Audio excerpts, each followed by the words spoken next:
Selamat pagi Oma Opa, Bapak Ibu dan saudara-saudari yang terkasih dalam Kristus. Kembali lagi bersama saya Romanus, ditemani oleh rekan saya. Ya, ada saya Julio. Ya, kita juga kedatangan bintang tamu yang istimewa. Di sini kita bersama Romo. Saya Romo Maksi. Dan juga Oma Lili Dias. Ya, kita kembali hadir dalam acara Oke, hari ini Orang Kudus hari ini. Ya, selamat pagi Romo. Selamat pagi Romo. Selamat pagi Oma. Bagaimana kabarnya? Kabar baik, puji Tuhan. Puji Sehat Tuhan. saja. Oma sehat juga ya? Oma? Puji Tuhan. Puji Tuhan. Ya, senang sekali ya Julio di tanggal Hari Rabu tanggal 29. Iya, akhir November. bulan untuk Akhir edisi bulan. ya di bulan ini ya. Bulan ini ya.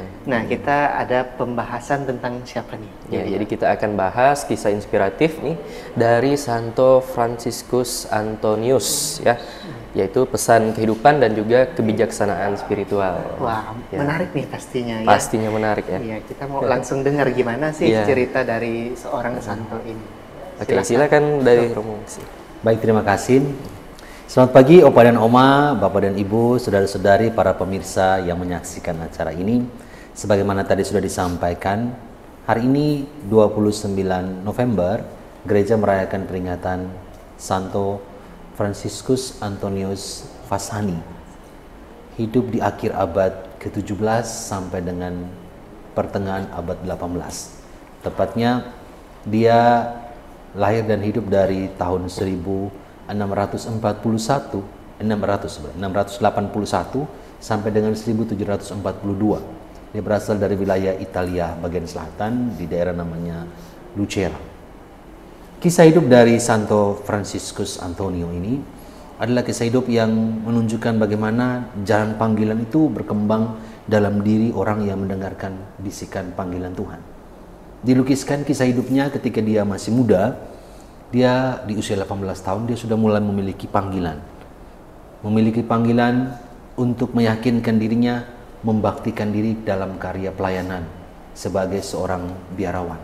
Sehingga dia masuk biara, masuk kongregasi, dan dia diterima sebagai anggota biara Kapusin.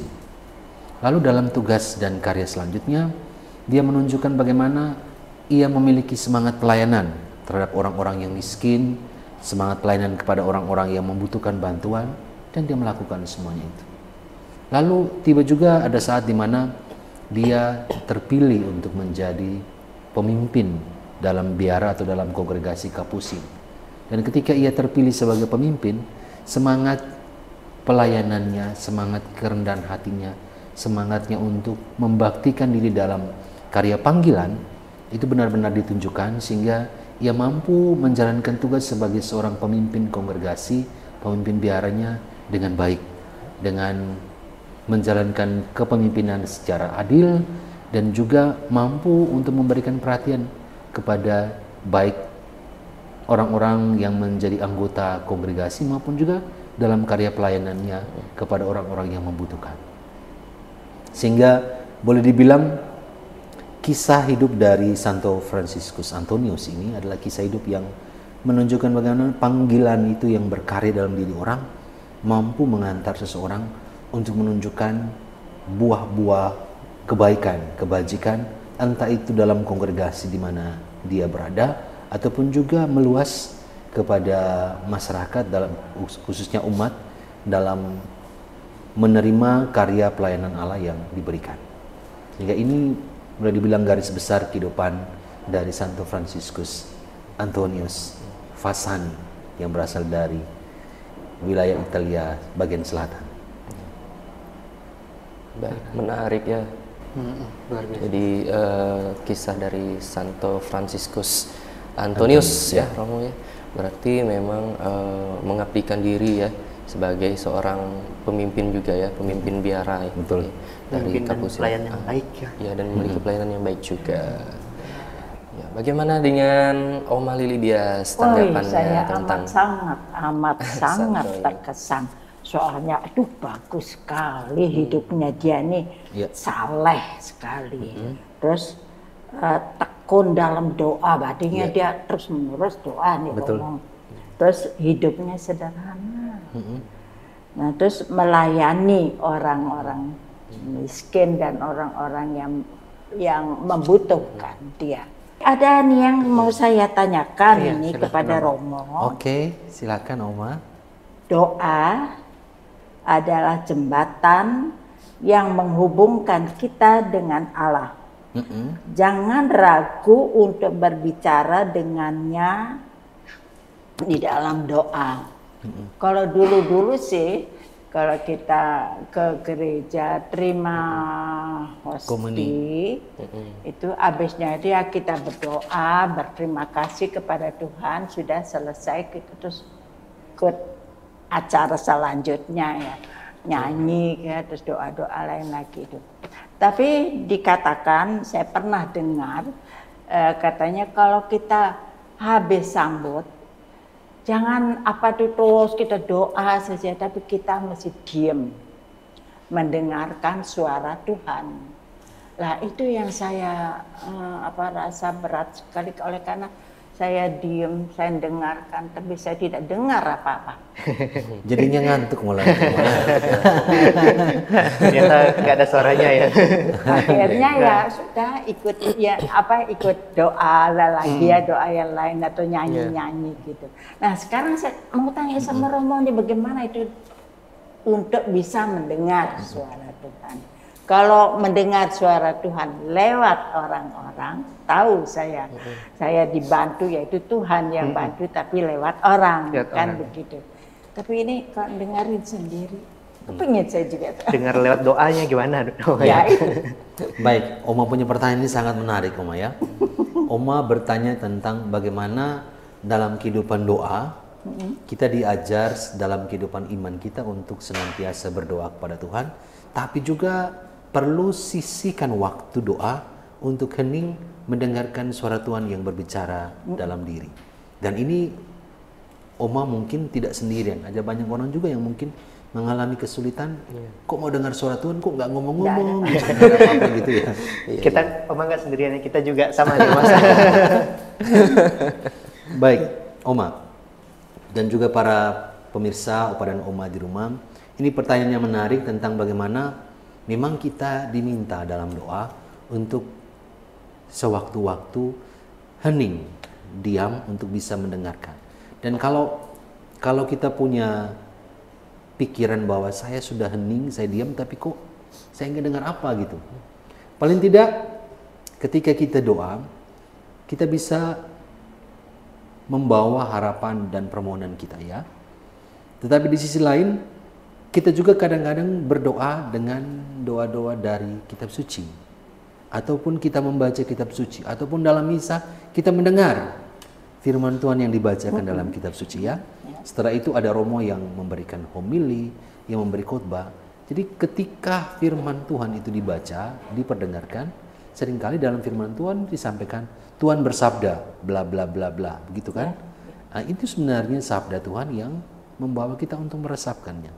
Bila perlu kita mengulang apa ada ayat mana yang membuat kita tertarik dari kitab suci yang kita dengar, dari apa yang sudah dibacakan yang membuat kita tertarik untuk merenungkannya. Biasanya itu juga yang menjadi suara Tuhan yang akan kita dengar, kita renungkan ketika kita mengulang dalam diri apa yang sudah disampaikan dalam firman Tuhan. Selain itu benar juga yang Oma tadi bilang bahwa kita juga mendengar dari orang lain. Ya, suara Tuhan itu bukan cuma hanya dalam diri kita, tetapi juga dari orang lain. Ketika orang lain menyampaikan sesuatu yang berkaitan dengan firman Tuhan dan itu berkesan, kan kita simpan dalam hati. Itu juga kita bisa nilai sebagai suara Tuhan yang berbicara dalam hati kita. Bukan semata-mata kita tunggu dengar sesuatu dari apa, tidak. Itu kita buat dengan pengolahan dari diri, entah kita mengulang kembali firman Tuhan yang sudah kita dengar dibacakan, ataupun kita merenungkan apa yang disampaikan oleh orang lain sebagai pesan dari firman Tuhan sendiri untuk kita. Dan itulah yang kita bisa nilai, kita bisa anggap sebagai suara Tuhan yang menyentuh hati dalam hati kita. Oh, luar biasa. Oh, iya. Jadi pada waktu saya diam gitu, saya mengulangi lagi Romo itu ngomongnya mengulangi apa. firman Tuhan, firman Tuhan atau apa yang sudah dijelaskan Romo yang berkesan. Sehingga itu juga kalau dikaitkan dengan kita membaca kitab suci, biasanya kalau kita membaca kitab suci kita kadang-kadang diminta untuk memilih ayat mana yang berkesan. Ayat mana yang berkesan itu kita baca ulang lalu kita ulang lagi dalam hati, itu yang bisa kita nilai sebagai bagaimana suara Tuhan berbicara dalam diri kita. Luar biasa sekali ya. Jadi bukan Iya. Tuhan bilang Oma Lili Dias gitu. Nah, kan nggak bilang gitu juga Atau kan? Julio Romano. Heboh. Iya. Tapi kalau dulu ada ya Romo ya, kayak misalnya di cita-cita kitab suci gitu ya. Itu para nabi. Makanya Iya, para mereka- nabi. Karena para nabi kan disebut sebagai penghubung antara Allah dengan umatnya, sehingga mereka mendapat karunia untuk mendengar langsung apa Iya, yang itu ayah dah. sampaikan, lalu mereka bisa sampaikan kepada umat. Tetapi kan itu zaman para nabi. Iya. Kalau sekarang kan kita bisa lihat itu lewat kitab suci. Iya. Kitab suci itu menjadi kita percaya, kita yakin bahwa itu firman Tuhan, sehingga apa yang disampaikan dalam firman Tuhan yaitu sabda Allah yang disampaikan kepada kita. Iya. Berarti bisa didapat dari pada saat kita misa Romo ya. Mungkin kita mendengarkan khotbah atau homili itu ya, Romo. Itu mendengarkan sabda waktu dibaca bacaan pertama, bacaan kedua, atau Injil, itu kan firman Tuhan yang dibacakan untuk kita. Iya, iya. Dan itulah bentuknya Romo ya. Bentuknya. Bentuk salah satu bentuk. Itu. Jadi sudah menjawab mungkin ya. Oma Masa ya. ada sebenarnya kisah. Silakan Oma. Silakan Oma. Hidup sederhana adalah kunci untuk hidup dengan damai dan bahagia.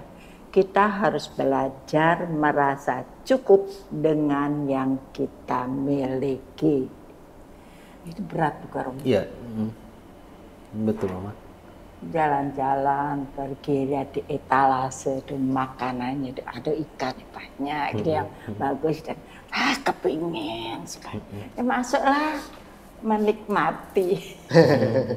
Terus ada apa itu yang pokoknya ya gitulah. Yang kita Jadi pengen. masih, kita kepingin masih juga gitu. Untuk hidup sederhana itu susah. Iya. Baik, Tapi iya masih menarik. belajar juga itu.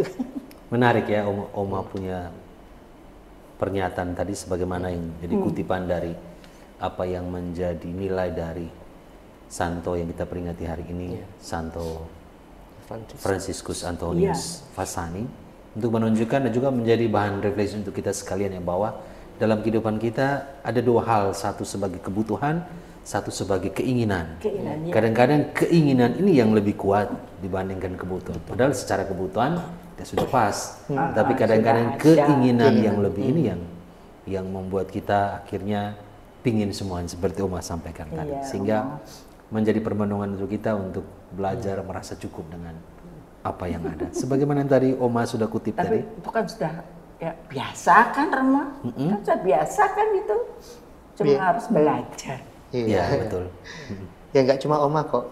Ya kita juga Ya, kadang-kadang. kita juga semua. Ya bukan kadang, sering kali ya. Pemirsa mungkin juga sama. Jadi skala prioritasnya kadang yang diinginkan tuh mengalahkan kebutuhan malah kadang-kadang. Ya, betul. Ya ada lagi Oma? Udah.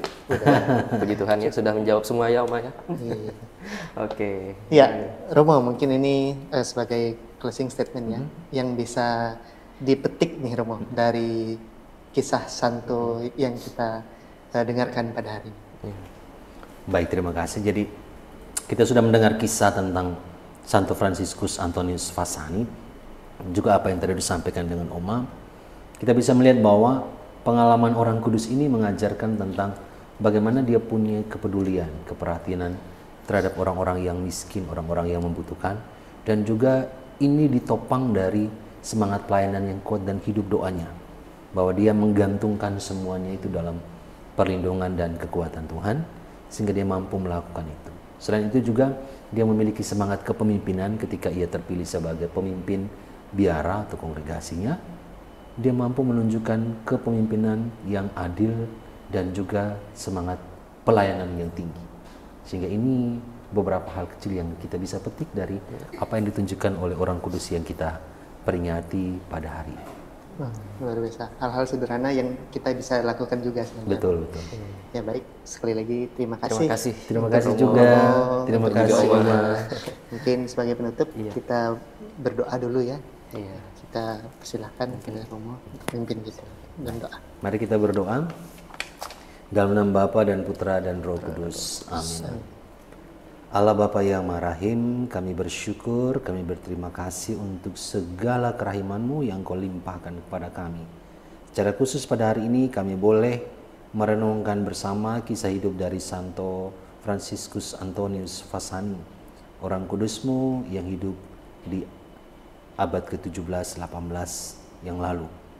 Melalui pengalaman dan kisah hidupnya kami boleh diteguhkan, dikuatkan untuk belajar tentang pengalaman-pengalaman iman, pelayanan, karya, amal, kepemimpinan, semangat berbagi, dan juga sikap untuk mengandalkan Dikau dalam kehidupan ini. Semoga apa yang ditunjukkan oleh orang kudus-Mu pada hari ini boleh kami renungkan, boleh kami resapkan, dan boleh juga berbuah dalam tindakan kami. Kami memuji nama-Mu yang kudus ya Tuhan, hari ini selalu dan sepanjang segala masa. Amin. Mari kita mohon berkat Tuhan.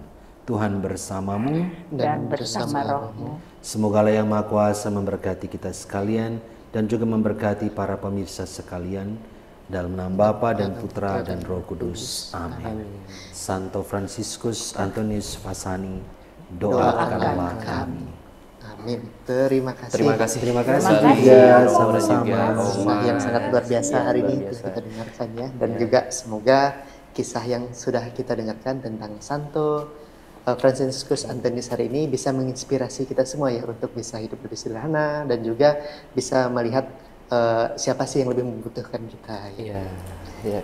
Dan pastinya nanti kita akan kembali lagi di program Oke Hari ini di YouTube Societas Santa Clara. Iya, di bulan depan kita akan kembali lagi. Nah, pastinya banyak hal menarik yang akan kita bahas nih. Julio. Apalagi sudah mau masuk masa Advent ya. Iya. betul sekali. Iya. Oke. Baiklah. Iya. Romo Maksi, Oma Lili, ada saya Julio dan juga Saya Romanus undur diri. Iya. Iya. Kita akan kembali lagi Iya. di acara Oke, hari ini orang kudus hari ini.